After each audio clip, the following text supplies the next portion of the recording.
It's so easy to fall into the habit of doing this movement here in your golf swing, and whether you hit them to the right, left, struggle with those fat or thin golf shots, it can all be caused by this one simple move, this one simple fault taking place in your golf swing. So let's take a look at what this is, how it causes all those poor outcomes, and how we can change this to give you a more consistent and reliable golf swing. So kicking things off first with why. Well, if I was to set up to the golf ball and just do that movement here, and if I just to do nothing whatsoever in my golf swing, working my way up, back, down, and then through into impact, we can see there that club face is being left massively open. So that's a great indicator of why you'll be hitting them too far to the right. Now the other three reasons, the ones that go to the left, fat and thin golf shots, are all to do with how we react in the downswing. This one in particular, if we're leaving the face open at impact, we're going to want to push the hands out on the way down, cast the club out to encourage that club face to close down more at impact. What this is going to do, you're probably more likely going to hit the ground first, hit those fat golf shots. So then in reaction to this, you're going to want to extend upwards like this out the way, which is going to encourage those thin golf shots if we do this a little bit too much.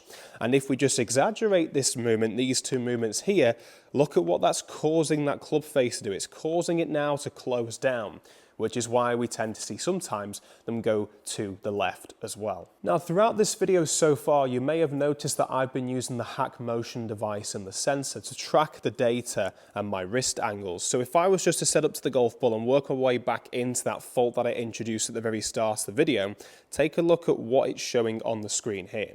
It's showing that as I do this fault and open up the club face, it's causing a lot of extension in my lead wrist, as much as over 30 degrees. If I can encourage more extension, look at what that's doing to the club face. It's opening up even more. And to change this, which brings us into the second part of the video, we want to be encouraging this movement here to take place more of. We want to see the wrist angle in your lead wrist, the left wrist being for right-handed players, into this flatter position, this flatter set position, taking a look at what the HackMotion is saying around that neutral point, favouring more of that flexion. As we begin to favour more of that flexion as opposed to extension, look at what happens here.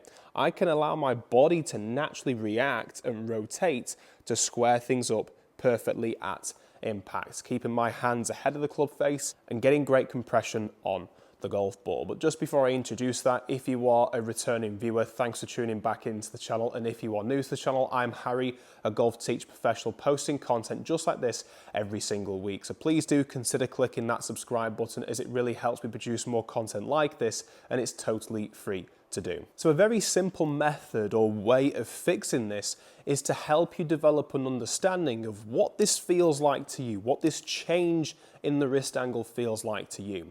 So what I want you to do is stand up with me now, and if you haven't got a club, you can do this without a golf club or the wrist device, the HackMotion here. The HackMotion is just a great device that allows you to keep checking up on those wrist angles and make sure you're doing everything right.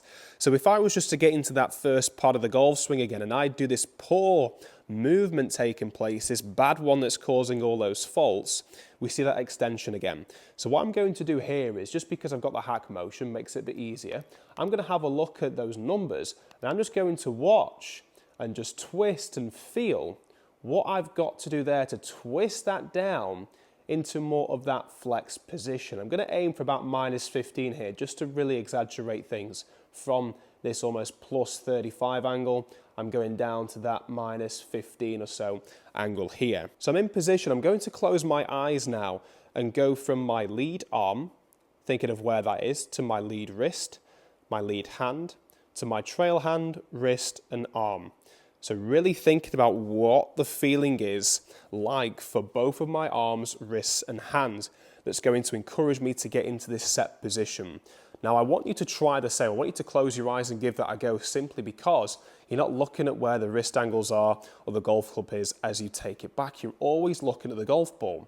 So if you practice this movement looking at where your wrists are going, it's not going to do you really any good. Good at the start if you want to practice that, but then you've got to start developing an understanding of what that feels like to you, because we're always looking at the golf ball as we take the club back. And what I would start doing is, as you get used to understanding what this feels like to you in the golf swing, is just take a couple of shorter swings, hit a couple of chip shots, just taking up to the parallel point there again, trying to get yourself straight into that new wrist position. And now and again here, I'm just going to check the HackMotion. Okay, I've gone a little bit too far. Let's try and get that back. Okay, so I want to be about there.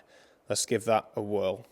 A little bit left as expected on that one, just because I'm really trying to feel more of that bowed action. So that one there is a clear indication that I did that a little bit too much, but I don't mind exaggerating this as opposed to not doing this action anywhere near enough. And you'll also find that when you start to make bigger golf swings, that won't be anywhere near as exaggerated. So I'm just going to try one more, getting myself into that around that -15 of that flexion, just taking the club back.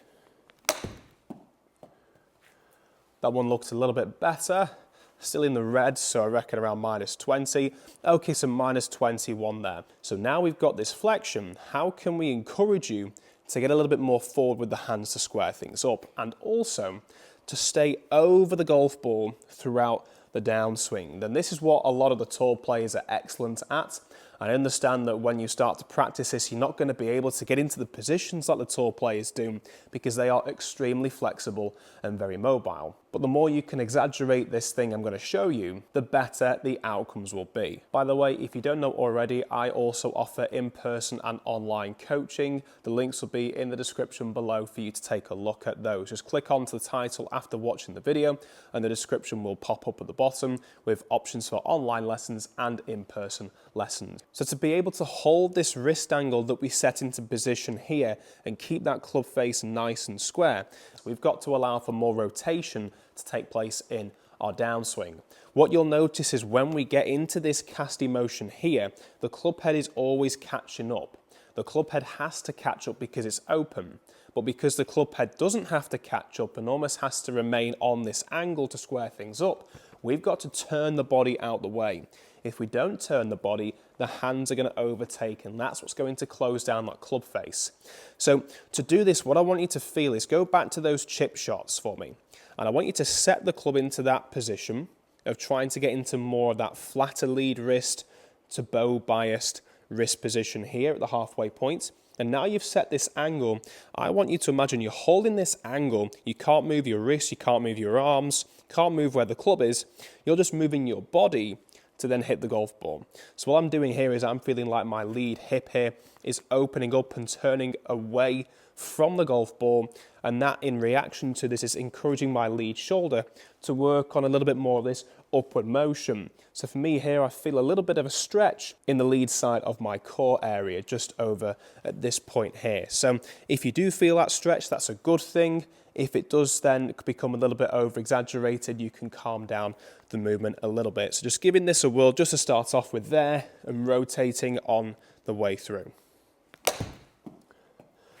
So that one definitely felt better, more compressed, and also felt like for me, I could encourage my hands to stay more forward just to keep everything nice and square. As you start to build this into a more all-in-one motion full swing, you're going to have to exaggerate things more.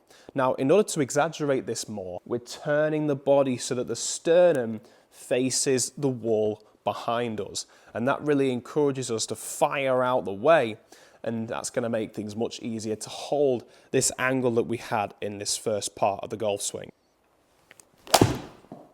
That was definitely more compressed. So combining this, all you need to do is get yourself into that more of a flex position on the way back to help you control the flight, whether you hit them right or left, fat or thin. And that's going to really help you eventually, once you start to apply this, gain more consistency with your iron shots, better dispersion with a much more consistent compressed strike. This video has been brought to you today by GX Golf, who provide high quality golf gloves at a fraction of the price in comparison to their competitors on the market. Using the code Harry10, I'll also leave that in the link in the description below. You can get yourself a great 10% off along with all my other coaching materials. So I'd highly recommend you check those out, and be sure to check out this video over here if you're looking for more tips on helping you improving your wrist angles.